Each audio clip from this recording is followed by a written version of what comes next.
Assalamu alaikum masu kallo, barkanmu da wannan lokaci.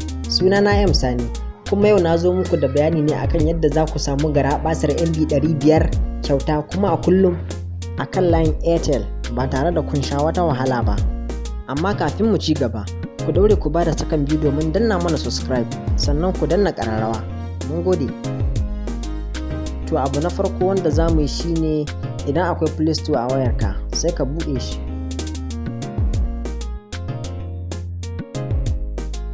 Idan ya buɗe sai ku yi searching ɗin Start VPN Reloaded.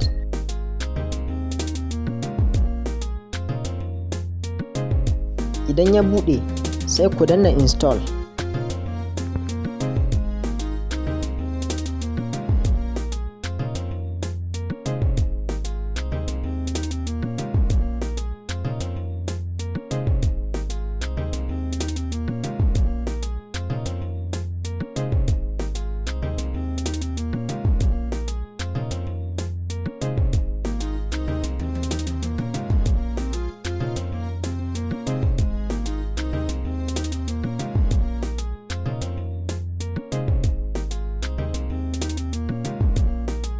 Idan ya gama installing sai ku danna open.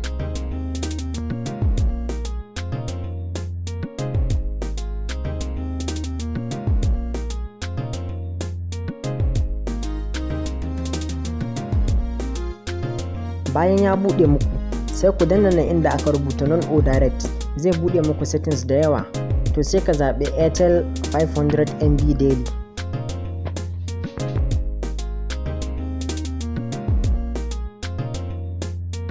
Bayan ka saka sai ka danna wannan jan na tsakiya, za ka ga rubutu ya fito sai ka danna OK.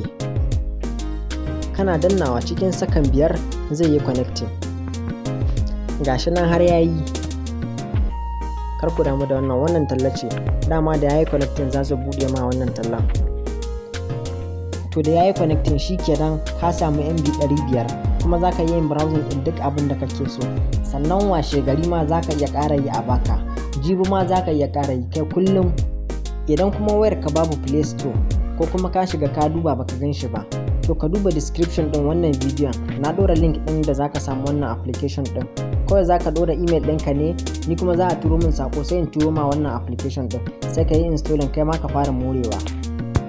Sannan a daure a yi sharing ɗin wannan bidiyon zuwa ga 'yan uwa da abokai domin su ma su amfana, saboda wannan abin sabo ne kafin daga baya su zo su kulle shi ya daina aiki. Na gode, sai mun haɗu a bidiyo na gaba. Assalamu alaikum.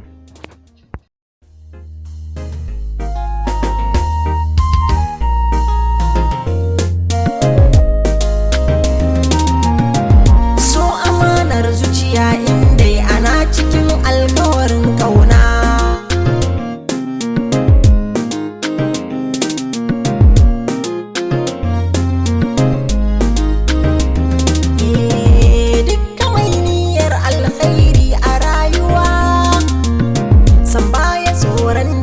Sharri da damu